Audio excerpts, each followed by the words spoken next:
Hello, I'm Spencer Owen and this is The Rail.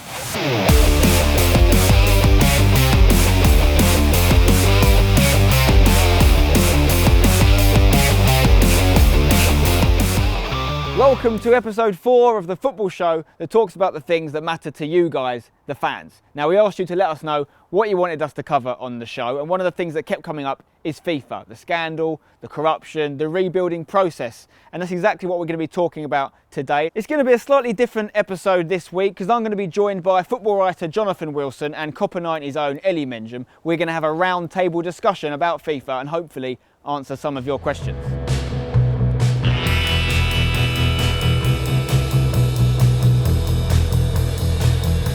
Right guys, before we get into FIFA and the future of the organisation, we should probably start at the beginning. What exactly has happened? What's the best way you can summarise where we are? Well, it's been an ongoing process since Blatter became president in 1998 that there has been fairly evident corruption beneath him. It's not the day-to-day corruption of overpayment of expenses or developmental money going into the wrong pockets.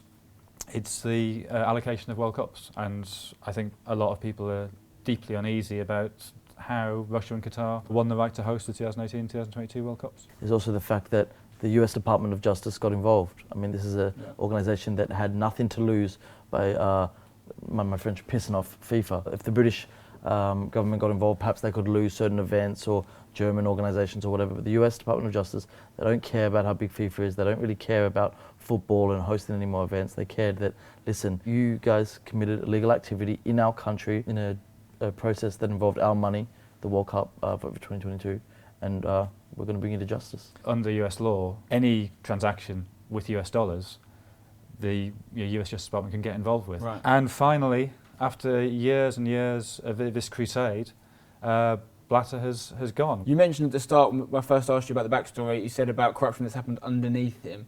So am I to take from that you don't necessarily attribute much blame to Sepp Blatter? No, I think he has to take responsibility. I mean, blame maybe is too strong, but he is a person, it is his responsibility. Yep. The organisation now has lost all credibility. We need a new start, and that is Blatter's fault. Is Blatter himself corrupt? I'm not so sure. In a really strange way, Blatter is a romantic. And this whole thing that we laugh about, and we're right to laugh about it, his idea that he deserves a Nobel Peace Prize, which Vladimir Putin was talking about again this week, he genuinely thinks that's true. He genuinely thinks that football has this pastoral role in making the world a better place, and he sees himself as being the best man to achieve that, and he's prepared to cut corners to get there. And the one thing he will always come back to you with, and the one thing that you can't take away from him, is he did take the World Cup to Africa. I agree. I think a lot of what Sepp's done has been commendable. I think he truly does feel that football is a powerful good, and that he's the man in charge of it all. And in many ways, you're right. But corruption, I don't think, can be defined by monetary items. I think he's corrupt on power, and in order to stay in power, in order to stay in the big chair, he was willing to do whatever it takes. And if that means giving a World Cup to a country like Qatar or Russia with their human rights record and everything else that's going on, he's willing to, as Jonathan said, cut corners. Well, yes and no. I mean, I think you're right. His desperation to stay in power has led to some questionable acts. This notion that he wanted the World Cup in Qatar, I think, certainly initially, is entirely false. I mean, he voted for the US. We have very little doubt about that. And that's a slightly strange thing when we talk about Michel Platini maybe being the most likely replacement, and certainly people in UEFA seem to think that will be a step forward. Platini voted for Qatar. But is it a bit naive to look at it like that, in the sense that this guy knows who people are going to vote for? And so, maybe not, definitely, but we know he has information on why he's expecting things to go. So could we not see that as him trying to cover his own back? Yeah. I'm going to vote here, it doesn't matter because I know these guys are going to win it, but then if they ever look at me, they'll see that I voted for the other If that is the case, then he's played an incredibly clever and subtle double game. I really think Qatar was a shock to him. Right. Or maybe not, maybe a shock's the wrong word, because a lot of people recognised before the vote that you it was can't run Qatar. FIFA for 40 years and not know that Qatar's going to win the World Cup. Shock maybe is the wrong word. I think it was a disappointment to him. He wanted it in the US, and the reason he wanted it in the US is this notion of taking football everywhere. If you take it to the US in 2022, it's guaranteed money. That's a big thing. Yeah. And Blatter's idea in his head, and I think it's not a bad idea, is you alternate between established country where the money's guaranteed and maybe a riskier country. But that's not really the important thing. The important thing is, by having it in Qatar in 2022, in 2026, it can't go to another Asian country. The same confederation can't host it 2 tournaments running. Yeah. So he wanted it not in Asia in 2022 because he had China lined up for 2026. Right. And he saw that as being the last frontier. But I always think if you look at the financial benefits, the US is going through a revolution in terms of the way they're acknowledging the game. They've fallen in love with it in record numbers. You put a World Cup there in 7 years, it would just take the game to another level. 94 already did that, but Well, now 94 is still remarkably it's the highest average attendance of any World Cup. I think it's one thing to say I want to take football to a new frontier and help grow the game in other areas, but you look at Brazil and there was a lot of unrest in Brazil about it happening there. Likewise, they've got the Olympics next year. Is that still fulfilling the remit of football and the remit of FIFA if you're putting a World Cup in a country where a lot of the guys don't necessarily want it? The kind of logical, economical argument would be to put it somewhere that can host it, like USA or in England or any one of the developed kind of football nations, and not upset a lot of people and not create a lot of conflict. There's a couple of issues. One is nobody ever learns from history. Everybody always thinks we can be the one that makes money. We can be the one that's left without white elephants. You had this even with England's bid that they were going to build, I think, a stadium in Bristol, and the idea was, that's a city that ought to have a football stadium. Football's been happening in Britain at a professional level since the 1880s. If Bristol needed a stadium, it would have a stadium. I think what you need to acknowledge with all of this is that FIFA is an organisation that has more members than the United Nations. 209 different countries with their own cultures, with their own ways of doing things. And for one person to go, okay, I'm going to lead all of this. I'm going to have you all happy. You're going to be happy in Montserrat and you're going to be happy in Uganda. It's impossible. So to expect one person to do it, this whole structure needs to be changed from the bottom up. You can't please all the people all of the time. And more importantly, with something like FIFA, running such an organisation with such an influence over the world, in much more than just football, how we do it, I don't have a clue, but I don't think the structure that FIFA has at the moment works. All being well, let's say this reform is completed, there's new constitution set up, we have a new leader that some of us like, or at least a lot of the people like. Moving on, can we as fans feel like we trust FIFA again? Is it an institutionalised problem that's going to come back regardless of the rules that are set up? Are they just going to be aesthetic? Are they actually going to make real change? I think if you get the constitution right, you can make it much better than it is now. You've got to look at the key issues. What do we actually care about? What we seem to care about most, what seems to have enraged people the most, is World Cup bidding. There's always going to be a trust issue, particularly if any investigation of FIFA's ethics is done from the inside. Talking about the World Cup bidding process, you said is one of the key things that can change. Let's talk about Qatar and Russia.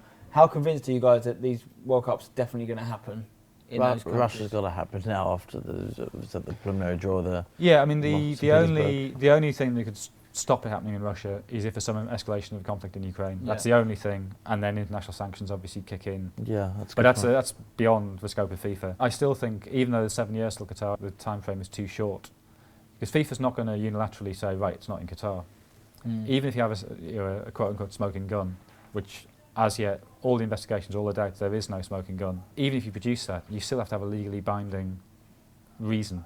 Yeah. You have to have a court judgment, because otherwise Qatar will just sue. And the truth is, however rich FIFA are, Qatar are even richer. Yeah. Should there not be some kind of legislation within FIFA? And I find it baffling that this wouldn't exist, that says, just like in any contract an individual or company sign, if you do something during the process of this World Cup or the lead up to it that brings FIFA's name into disrepute, then you lose your right to host it. And the deaths of construction workers, the civil rights issues, surely that's enough to say, sorry guys, you've lost the World Cup because you're behaving terribly. It's shocking, but it's FIFA, isn't it? Like, there's so many stories you can go through and you just go, how have they gone away with that? Oh, because, again, no one's taken them down. We just love it too much, and that's a problem. You're right. What you said then, that contract is just common sense, isn't it? I mean, the thing that makes it more complicated with something like the World Cup is there's a specific time frame. So a legal case that drags on. Even if we'd have a World Cup in England or Germany, USA, a country that's already got existing stadiums, you still need a good year to plan things, get the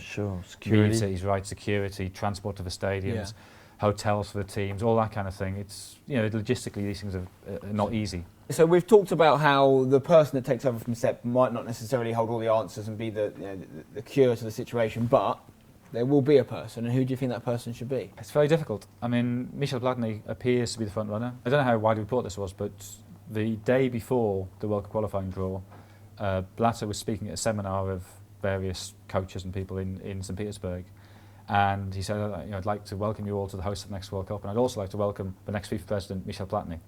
And he was obviously joking, but it's interesting that even he is prodding that beehive. That was Sepp's words. Yeah. If it is Platini, I think that's problematic for at least 2 reasons.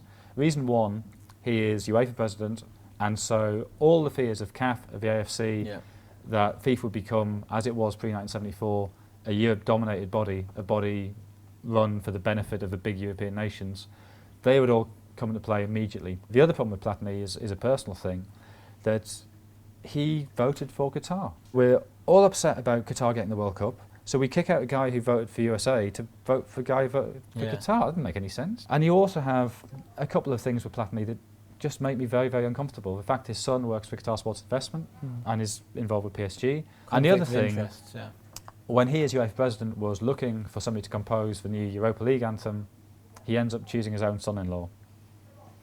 Now, if Jack Warner had done that, we'd just be laughing and saying, oh, look at Jack being Jack.